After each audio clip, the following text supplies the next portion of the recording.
ক্যালেন্ডারে তখন তারিখে 2 জুন, রোববার দিবাগত রাত 2টা। ফেসবুকে ঢালিউড মেগাস্টার শাকিব খানের সঙ্গে তোলা 3টি সেলফি প্রকাশ করেন চিত্রনায়িকা মিষ্টি জান্নাত। ছবিগুলো দেখেই বোঝা যাচ্ছিল কোনো বিমানের ফ্লাইটে তোলা, যেখানে শাকিব খানের বাম পাশের সিটে বসে একে একে 3টি সেলফি নিয়েছেন আলোচিত এই অভিনেত্রী। সেই ছবিগুলো নিজের ফেসবুক অ্যাকাউন্টে প্রকাশ করে মিষ্টি লিখেছেন লাভ লাভ ব্যাস।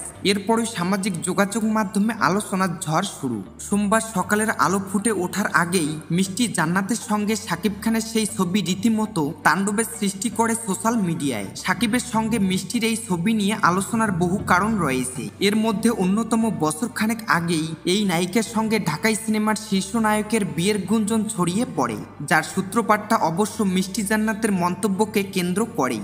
গত বছর হুট করেই শোনা যাচ্ছিল আবারও বিয়ের পিঁড়িতে বসতে চলেছেন শাকিব খান, পাত্রী একজন ডাক্তার। এরপরই গুঞ্জন উঠে চিত্রনায়িকা মিষ্টি জান্নাতই সেই পাত্রী, কারণ অভিনয়ের পাশাপাশি চিকিৎসা পেশায়ও যুক্ত তিনি। বিষয়টি নিয়ে একাধিকবার গণমাধ্যমে কথাও বলেন মিষ্টি জান্নাত, তবে শাকিবকে নিয়ে সেভাবে কিছু স্পষ্ট করেননি, বরং প্রতিবারই রহস্য রেখে নায়িকা বলেছেন শাকিবের সঙ্গে তার কিছু একটা হলেও হতে পারে, সময়ই সব বলে দেবে। তার এমন মন্তব্যের পর হঠাৎ করেই বিমানের ফ্লাইটে একসঙ্গে শাকিব খানের পাশে বসে তোলা ছবি গুঞ্জনে আরো ঘি ঢেলেছে। ভক্তরাও প্রশ্ন তুলেছে, আদৌ কি শাকিব ও মিষ্টি জান্নাতের মধ্যে কিছু চলছে? বিষয়টি নিয়ে সোমবার 2 জুন সকাল থেকেই একাধিকবার মিষ্টি জান্নাতের সঙ্গে যোগাযোগ করার চেষ্টা করা হয়েছে, তবে প্রতিবারই ফোন কল কেটে দিয়েছেন তিনি। মোবাইলে খুদে বার্তা পাঠালেও ভাইরাল ছবি নিয়ে কোনো মন্তব্য করতে রাজি হননি তিনি। মিষ্টি জান্নাত মুখ না খুললেও শাকিবের আসন্ন তাণ্ডব সিনেমার সংশ্লিষ্ট সূত্র জানিয়েছে, কলকাতা থেকে তাণ্ডব সিনেমার ডাবিং শেষে শাকিব খান তার টিম নিয়ে ঢাকায় ফিরছিলেন। সে সময়ই একই ফ্লাইটে কলকাতা থেকে ঢাকায় ফিরছিলেন মিষ্টি জান্নাত। শাকিবকে ফ্লাইটে পেয়ে নিচ থেকে গিয়ে সেলফি তোলেন তিনি,